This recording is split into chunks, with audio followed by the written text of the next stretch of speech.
Hello and welcome students. उम्मीद है कि आप सब ठीक होंगे। मैं हूं Imran Tantray, teacher, social science teacher आपका government girls higher secondary school Doda से। बच्चों, हमने स्टार्ट किया है 10th सिविक्स के का पहला चैप्टर जो कि है पावर शेयरिंग। इसका पहला पार्ट हमने पढ़ा था, आज हम इसका दूसरा पार्ट पढ़ने जा रहे हैं। बच्चों, पहले लेक्चर के स्टार्टिंग में ही मैंने आपको बताया था कि इस चैप्टर को हम दो कंट्रीज की एग्जांपल से समझने की कोशिश करेंगे। एक था हमारा बेल्जियम जो यूरोप का एक नेशन है और दूसरा है हमारा श्रीलंका। बेल्जियम के बारे में हमने पढ़ा था, वो पहले लेक्चर में हमने पढ़ा। आज हम पढ़ने जा रहे हैं श्रीलंका के बारे में कि श्रीलंका में पावर को कैसे शेयर किया गया और वहां की एथनिक कंपोजिशन क्या है। लेकिन आगे बढ़ने से पहले हम थोड़ा सा जो हमने पहले चैप्टर लेक्चर में पढ़ा था बेल्जियम के बारे में, उसको थोड़ा सा रिकैप्चुलेट करेंगे ताकि एक कंटिन्यूटी बनी रहे। पहले लेक्चर में हमने बेल्जियम के बारे में जब हमने पढ़ा था तो हमने पढ़ा था वहां पर तीन कम्युनिटी के लोग रह रहे थे, फ्रेंच, डच और जर्मन। और बेल्जियम जो है वो तीन रीजन में बटा हुआ था। एक था वेलोनिया रीजन जहां पर फ्रेंच की मेजॉरिटी थी और एक था फ्लैमिश रीजन जिसको हम फ्लैंडर्स भी बोलते हैं। वहां पर जो है हमारा डच जो है वो मेजॉरिटी में था। और कंट्री की पूरी बात अगर हम करें तो मेजॉरिटी में थी डच, माइनॉरिटी में थी फ्रेंच, जबकि जो ब्रसल उसका कैपिटल है वहां पर मेजॉरिटी थी फ्रेंच की और माइनॉरिटी थी डच की। दूसरी बात हमने वहां पे पढ़ी थी कि वहां पर जो है जो इकोनॉमिकली सोन्ड थे वो फ्रेंच थे जो कि कंट्री की माइनॉरिटी थी, जबकि जो कंट्री की मेजॉरिटी डच थी उनका इकोनॉमिक स्टेटस उतना अच्छा नहीं था। और साथ में उनका उनका जो ये एजुकेशन के लेवल पे भी अगर हम देखें तो उनकी वो एजुकेशनली भी उतना ज्यादा स्ट्रांग नहीं थे। अब इस चीज को लेकर जो है वहां पर कॉन्फ्लिक्ट्स होने लगे बिटवीन फ्रेंच एंड डच, जिसकी वजह से कंट्री के जो लीडरशिप थी, जो कंट्री के बड़े ओहदेदारान थे, जो कंट्री के टॉप ब्यूरोक्रेट्स थे, उन्होंने उन कॉन्फ्लिक्ट्स को कंसीडर किया और कहा कि हम इन कॉन्फ्लिक्ट्स को सेटल कर लेंगे। और 4 बार जो है उन्होंने अपने कॉन्स्टिट्यूशन को अमेंड किया ताकि जो ये कॉन्फ्लिक्ट्स हैं वो खत्म हो जाएं और यहां पर डेवलपमेंट की ओर हम बेल्जियम को ले पाएंगे। अब उस में उन्होंने क्या किया, उन्होंने जो है अपने जो पावर है वो 3 डिफरेंट लेवल्स पे शेयर की थी। पहला सेंट्रल लेवल पर जहां पर उन्होंने मेजॉरिटी माइनॉरिटी को कंसीडर नहीं किया, बल्कि उन्होंने क्या किया कि इक्वल रिप्रेजेंटेशन दी दोनों कम्युनिटीज को, चाहे वो डच थे या फिर फ्रेंच थे। वही चीज उन्होंने ब्रसल्स में भी की। वहां पर मेजॉरिटी थी फ्रेंच की और माइनॉरिटी डच की, लेकिन उन्होंने वहां पर भी जो है इक्वल रिप्रेजेंटेशन दी दोनों कम्युनिटीज को। इस तरीके से जो है वहां पर कॉन्फ्लिक्ट्स खत्म हुए। प्लस वहां पर जो है बहुत सारी पावर्स ट्रांसफर की गई थी स्टेट लेवल पर और फिर कम्युनिटी लेवल जो है थर्ड फॉर्म ऑफ गवर्नमेंट उन्होंने वहां पर एस्टैब्लिश की थी, जिसकी वजह से वहां पे जो कॉन्फ्लिक्ट्स हो रहे थे वो खत्म हो गए। और आज जो है वहां पर बेल्जियम जो है एक डेवलप्ड नेशन माना जाता है, ताकि उन्होंने टाइम पे जो है अपने कॉन्फ्लिक्ट्स को खत्म किया, जो वहां पर उन्होंने एकोमोडेशन की, पावर को एकोमोडेट किया। अब आज जो है हम पढ़ने जा रहे हैं श्रीलंका के बारे में। श्रीलंका जो है ये एक एशियन मुल्क है। जिस तरीके से बेल्जियम को हमने कल हरियाणा के साथ कंपेयर करते हुए हम बड़े थे कि हरियाणा से छोटा एरिया के हिसाब से, हरियाणा से कम पॉपुलेशन, उसी तरीके से जो है श्रीलंका भी बहुत छोटा सा नेशन है। यहाँ की पॉपुलेशन और यहाँ का एरिया भी जो है हमारी हरियाणा स्टेट से कम है। अब यहाँ की एथनिक कंपोजिशन हम जानने की कोशिश करेंगे। जो यहाँ पर 74% है पॉपुलेशन है, वो सिन्हाला स्पीकिंग है, यानी कि श्रीलंका की मेन लैंग्वेज जो है वो सिन्हाला है। 74% लोग इस लैंग्वेज को बोलते हैं और ये जो है बुद्धिस्ट रिलीजन से बिलोंग करते हैं, बुद्धिज्म से बिलोंग करते हैं। ठीक है, ये आ गई 74% पॉपुलेशन। जो यहाँ की 18% पॉपुलेशन है वो है तामिल स्पीकर्स, यानी कि तामिल लैंग्वेज से वो बिलोंग करते हैं, तामिल कम्युनिटी हम कहेंगे। ये जो तामिल स्पीकर्स हैं ये फर्दर दो कम्युनिटीज में बटे हुए, कुछ है हिंदूज और कुछ है मुस्लिम। ठीक है, तो ये जो है वहां की एथनिक कंपोजिशन है। ये जो 18% वहां पर तमिल स्पीकर हैं, जो कुछ हिंदूज हैं और कुछ मुस्लिम्स हैं, ये फर्दर दो कम्युनिटीज, दो तरह की जो है इनकी पॉपुलेशन है वो क्या है, कुछ जो है इंडियन तमिल्स कहलाए जाते हैं और कुछ जो है वो श्रीलंकन तमिल्स कहलाए जाते हैं। अब इस श्रीलंकन तमिल और इंडियन तमिल्स में डिफरेंस क्या है? श्रीलंकन तमिल्स वो तमिल्स है जो सेंचुरीज पहले शिफ्ट होकर जो है कभी जो है माइग्रेशन हुई। क्योंकि अगर आप देखें श्रीलंका और इंडिया में, हमारे हिंदुस्तान में ज्यादा डिफरेंस नहीं है, ज्यादा बड़ा एरिया नहीं है जो हमें बाइफरकेट करता है दो मुल्कों के बीच में। तो ये वो तमिल्स आ गए जो सदियों से, बहुत साल पहले जो है यहां से शिफ्ट होके, माइग्रेट होके जो है वो चले गए हैं यहां पर। अब इंडियन तमिल कौन है? जो रिसेंट टाइम्स में जो है हम कह सकते हैं ड्यूरिंग कॉलोनियल पीरियड जो है अंग्रेजों ने अपने साथ ले लिए या फिर काम के चक्कर में चले गए और सेटल हो गए यहां पर, तो इनको हम बोलते हैं इंडियन तमिल्स। और जो वहां की 7% पॉपुलेशन है वो है क्रिश्चियन, जो कुछ सिन्हलाज बोलते हैं और कुछ जो है वो तमिल बोलते हैं। तो ये है वहां की एथनिक कंपोजिशन।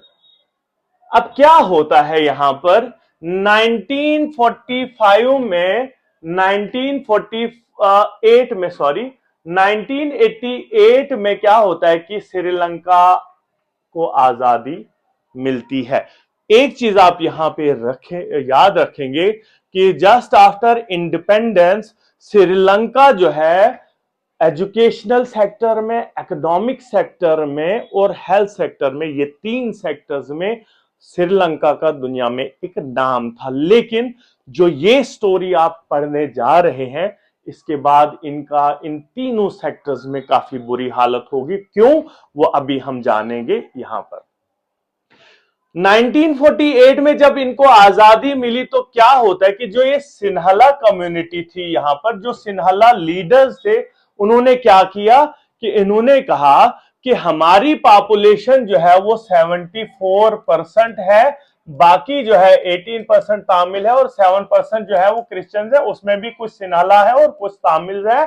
तो इन्होंने क्या कहा कि यार बहुत कम पॉपुलेशन है, जो सिन्हला के अलावा की पॉपुलेशन बहुत कम है, तो क्यों ना हम ऐसी गवर्नमेंट बनाएं जहां पर मेजॉरिटी जो है, जो मेजॉरिटी यानी कि सिन्हलाज है, उनकी डोमिनेंस को बरकरार रखा जाए यहां पर। यानी कि एक ऐसा सिस्टम जहां पर इन्होंने कहा कि हम ये 74% को डोमिनेट करेंगे कंट्री में, जिसकी वजह से ये जो पॉपुलेशन है 18% population, specially Hindus and Muslim या फिर तमिलियन स्पीकिंग पीपल्स को हम उभरने नहीं देंगे ज्यादा। ये ऐसा कुछ उन्होंने सोचा। As a result democratically elected government adopted a series of majoritarian major, यानी कि इन्होंने क्या किया कि जो ही इन्होंने गवर्नमेंट बनाई और उन्होंने बहुत सारी पॉलिसीज जो है वहां पर एस्टैब्लिश करना शुरू कर दिया, जिससे वो क्या कर रहे थे, जिससे वो उन्होंने अपनी सिन्हला मेजॉरिटी को, सिन्हला को की डोमिनेंस को बरकरार रखने की या फिर उसको जो है बनाने की वहां पर कोशिश की। अब क्या क्या किस किस तरीके से जो है उन्होंने सिन्हला की डोमिनेशन को वहां पर बनाना शुरू कर दिया। 1956 में 1956 में एक एक्ट पास होता है जिसमें सिन्हला को वहां की ऑफिशियल लैंग्वेज जो है डिक्लेयर कर दिया जाता है, यानी कि वहां पर जो है उन्होंने सिन्हला को कहा, सिन्हलाज को जो है फेवर किया और तामिलियंस को बिल्कुल इग्नोर कर दिया गया। ठीक है, पहली बात, the government followed preferential policies that favoured Sinhalas in government job, यानी कि ऐसी पॉलिसीज इन्होंने बनाई जिससे कोई भी गवर्नमेंट जॉब जो है वहां पर प्रेफरेंस जो है वो मिलेगा किनको, सिन्हलाज को ही, और तामिलियंस को यहां पर भी इग्नोर किया जाने लगा। पहली बात, तामिल्स को, तामिल लैंग्वेज को बिल्कुल इग्नोर किया गया।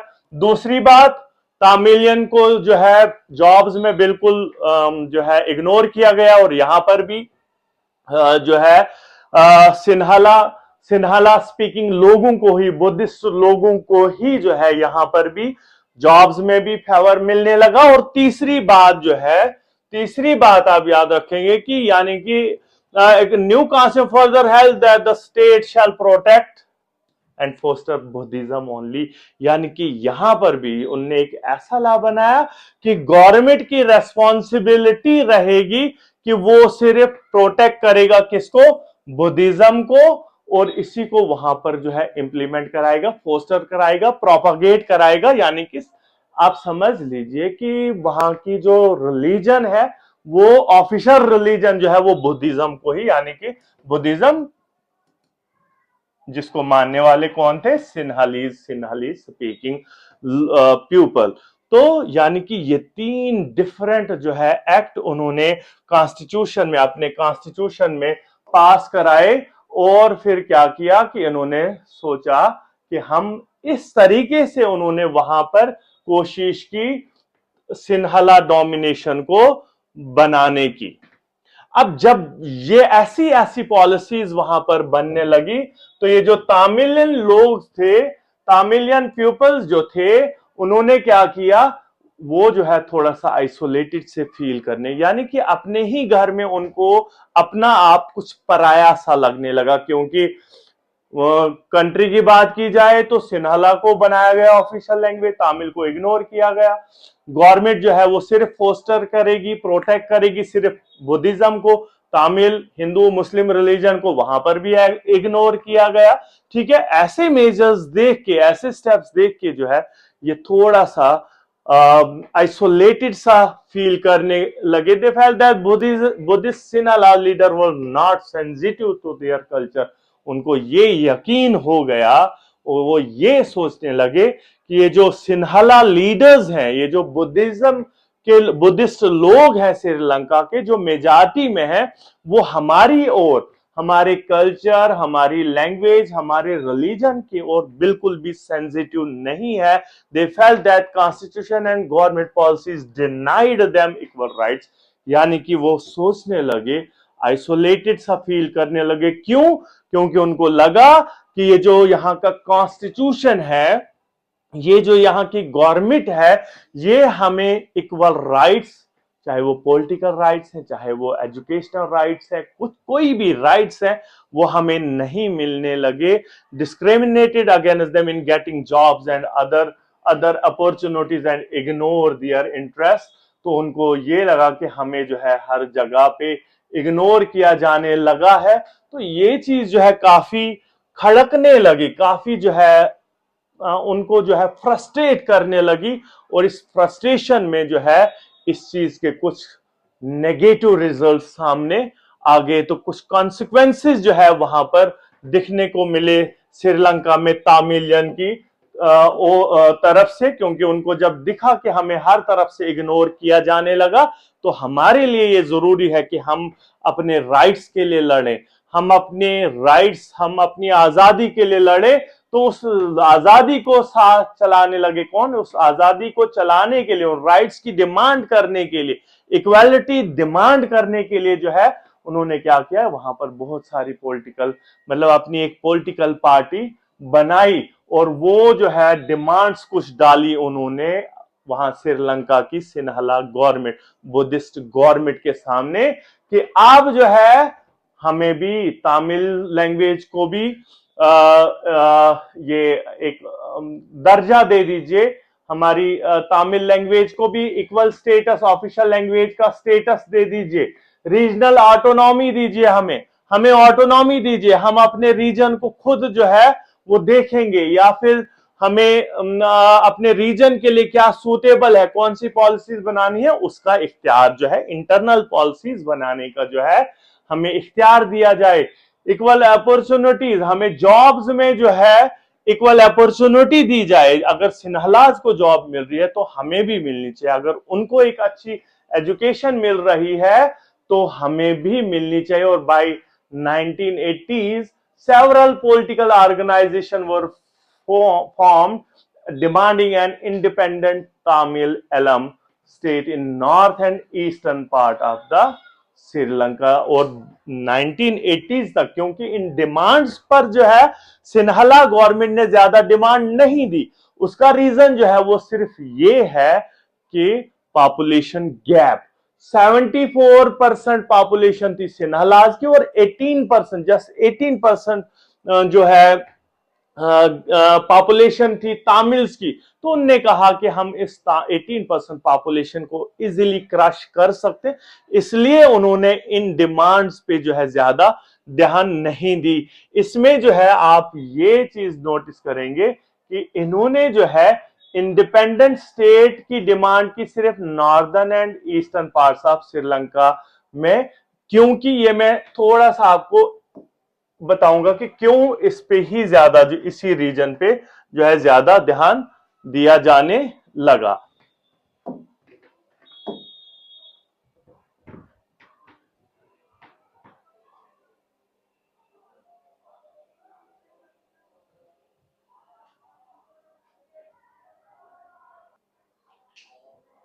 क्यों नॉर्थ और ईस्टर्न पार्ट में ही जो है इन्होंने ज्यादा ध्यान दिया कि हमें यहां पर इंडिपेंडेंस होनी चाहिए।